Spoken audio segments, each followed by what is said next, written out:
Chapter 7 Islam's Story with Women. The Story of Islam with Women. All his profits and gains, but he has a share in it, and the poor person has a share, taking zakat and spending from 2.5% up to 90% by compulsion and by choice. And this share is not charity or favoritism. Rather, it is a right from God in the Prophet. With this beautiful equation, Islam preserved the individual's freedom and the poor person's right. And thus the Quran was absolutely correct when it addressed the nation of Islam, saying, "And thus we have made you a middle nation." For Islam chose the middle path, justice in everything, and not the arithmetic mean, but rather the dialectical or composite middle, that brings together the two opposites, the right and the left, transcends them, and adds to them. Therefore, in Islam there is no right and left. Rather, there is the path of moderation, the middle, which we call the straight path. Whoever deviates from it to the right or the left has strayed.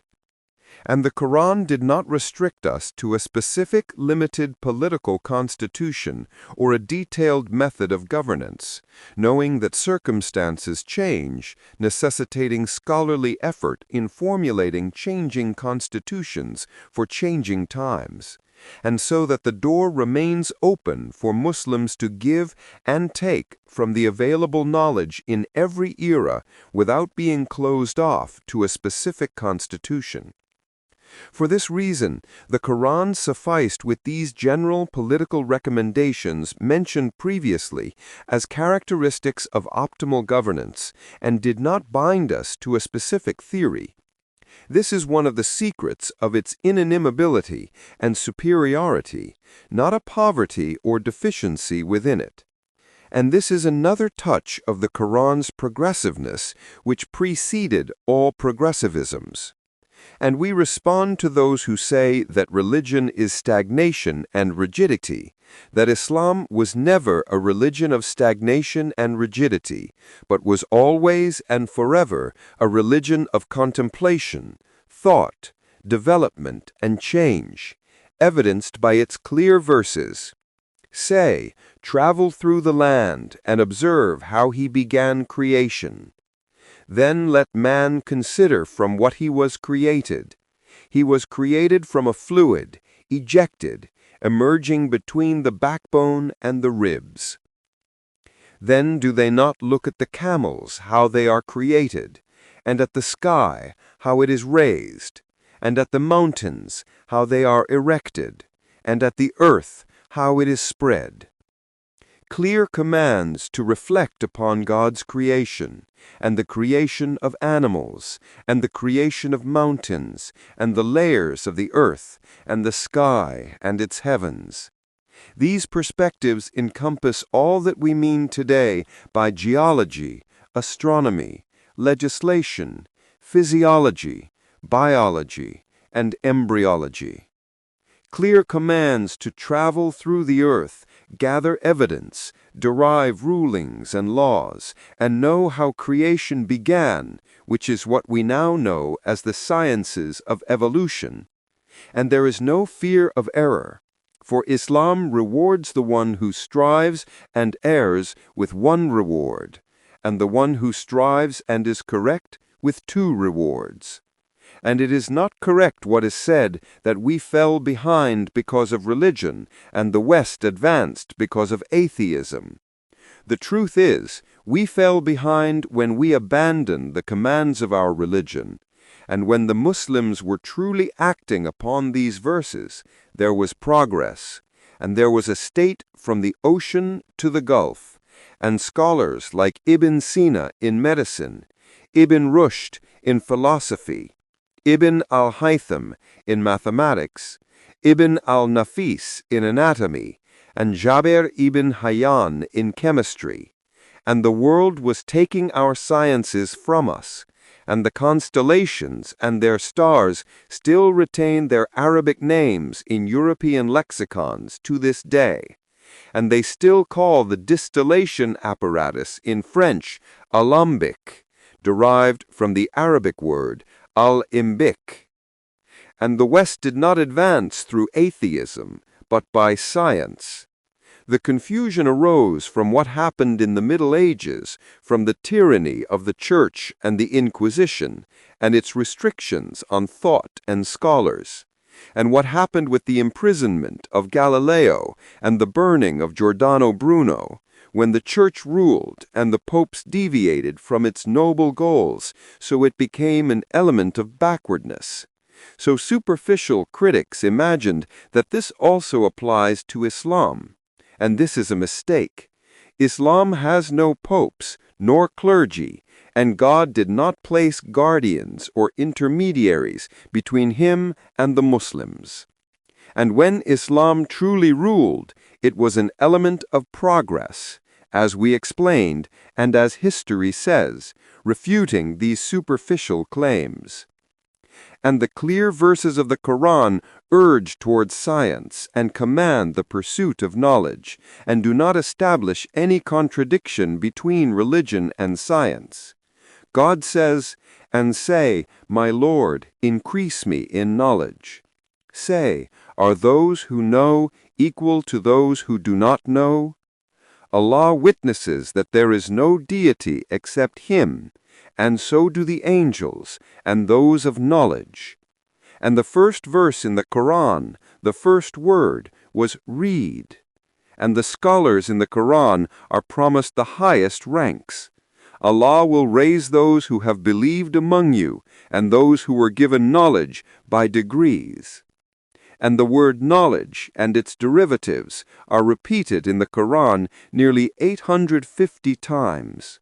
So how can anyone after this speak of a contradiction between religion and science, or of religion restricting science?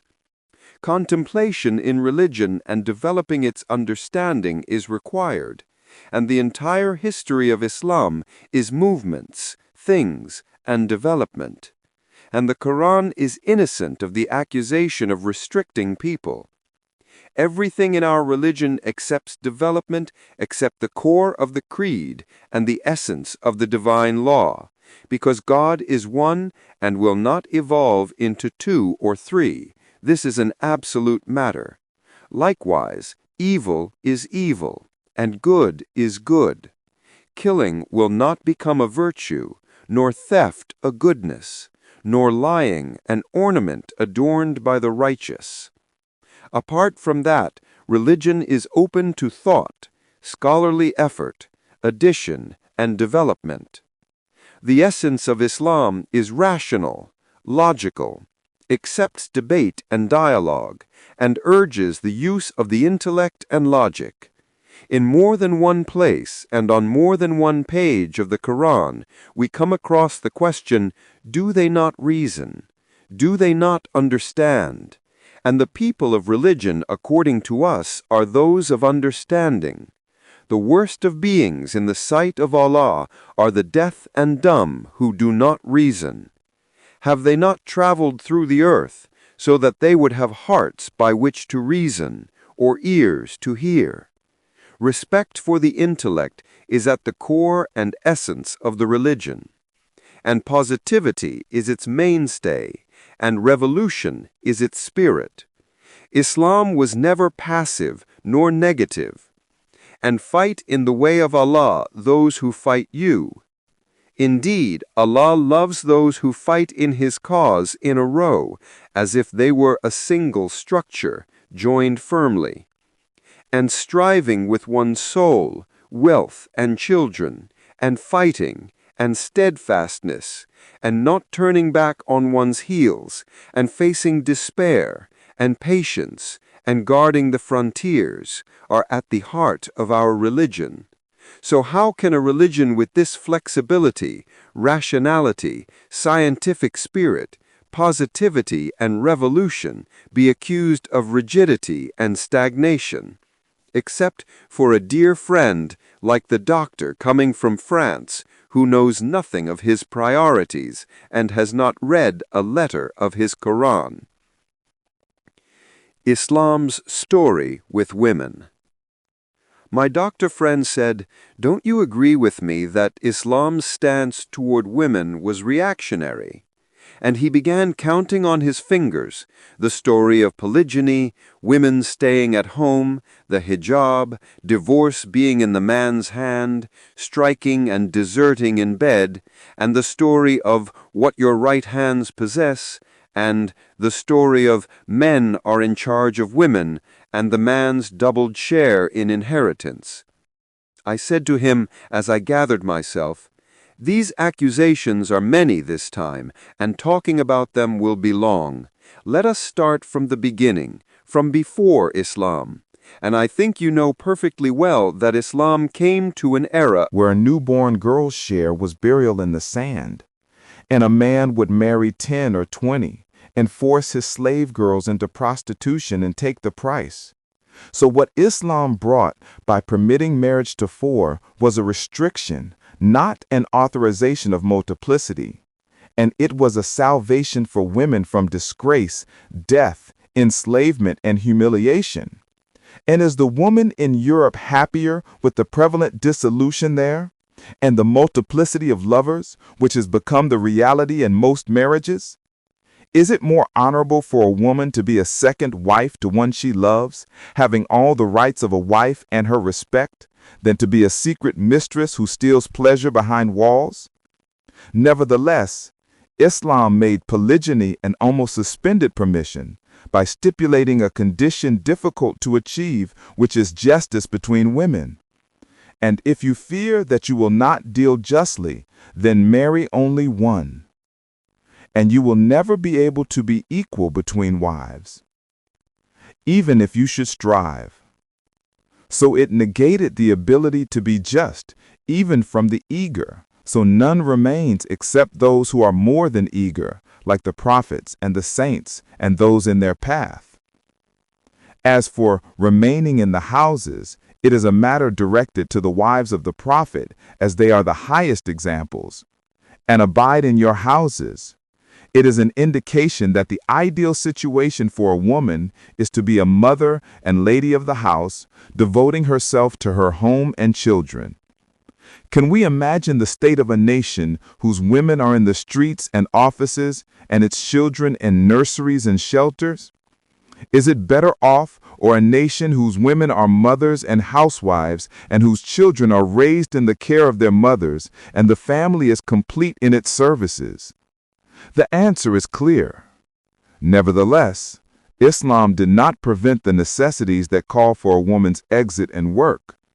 In Islam, there were female jurists and poetesses, and women would go out to wars and go out for knowledge.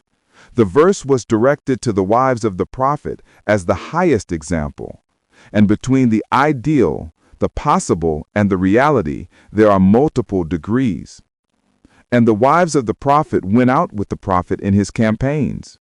Based on this, going out to help the husband in an honorable struggle is a matter beyond reproach. of ignorance. As for the hijab, it is in the woman's interest. Islam permitted the uncovering of the face and hands and commanded the covering of what is besides that. It is known that the forbidden is desired, and covering the places of temptation increases their attraction. Among primitive tribes, and due to complete nudity, desire completely diminishes, and curiosity ends. We see the man does not approach his wife except once a month, and if she becomes pregnant, he avoids her for 2 years. On the beaches in summer, when exposed flesh accumulates, permissible to the eyes, the naked body loses its attractiveness, novelty, and temptation, and becomes an ordinary thing that does not arouse curiosity. Undoubtedly, it is in the woman's interest to be more desired and not to turn into an ordinary thing that does not arouse. As for the man's right to divorce, it is matched by the woman's right on the other end. A woman can request divorce through the court and obtain it if she provides sufficient justifications. A woman can stipulate retaining her right to divorce upon marriage, and thus she has the same right as the man in divorce. Islam gives the wife rights that the wife in Europe does not obtain. The wife with us receives a dowry, while with them she pays a dowry. The wife with us has the right to dispose of her property, while with them she loses this right upon marriage, and the husband becomes the guardian over her property. As for striking and deserting in bed, it is the treatment for the recalcitrant woman only. As for the normal woman, she has affection and mercy with the man. Striking and deserting in bed are from the miracles of the Quran in understanding nushuz, recalcitrance, and it agrees with the latest findings of modern psychology in understanding the pathological behavior of women.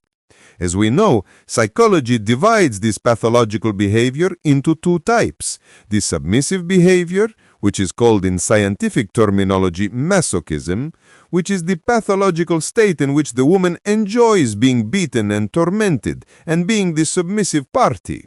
The second type is the controlling behavior, which is called in scientific terminology sadism, which is that pathological state in which the woman enjoys controlling, dominating, tyrannizing, and harming others. Such a woman has no solution except to remove her sting and break the weapon she controls with. The woman's weapon is her femininity, and that is by deserting her in bed, so she no longer has a weapon to control with.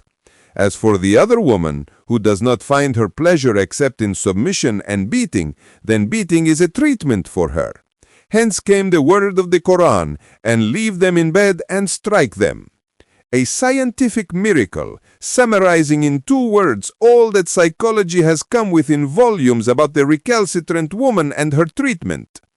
As for the story of what your right hands possess that the questioner referred to, it draws us into the issue of slavery in Islam, and the accusation of the Orientalists that Islam called for slavery. The truth is that Islam did not call for slavery. Rather, it was the only religion that called for the abolition of slavery. If we read the Bible and what the Apostle Paul said in his epistles to the Ephesians and what he recommended to the slaves, we find him explicitly calling the slaves to obey their masters as the Lord. Slaves, obey your earthly masters with respect and fear and with sincerity of heart, just as you would obey Christ. And the Bible did not order the abolition of slavery as a system. The utmost it demanded was the command for love and good treatment between slaves and their masters. And in the circulated Torah, the share of free people was worse than the share of slaves. From the commandments of the Torah, the country that surrenders without war, its people are driven as slaves and captives, and the one that defends itself with the sword then surrenders, its people are put to the sword, and its elders, youth, women, and children are killed and slaughtered. So slavery was an established reality before the advent of Islam, and the previous religions recommended the slave's loyalty to his master. Then the Quran came down to be the first heavenly book to speak of freeing necks and emancipating slaves. The Quran did not prohibit slavery by an explicit text and did not order the release of slaves, because releasing them suddenly by a Quranic command at that time, while they were hundreds of thousands without a craft, without social work, and without employment to absorb them, would have meant a social catastrophe. It would have meant the emergence of hundreds of thousands of beggars in the streets, begging people and practicing theft and prostitution to find a morsel, which is worse than slavery. So the Quranic solution was to close the door to slavery, then abolish the existing one. The source of slavery at that time was the enslavement of captives in wars. So the Quran commanded that the captive be released or a ransom be taken for him, and that captives should not be taken as slaves. So when you meet those who disbelieve, strike their necks until when you have inflicted slaughter upon them, then secure their bonds and either confer favor afterwards or ransom them.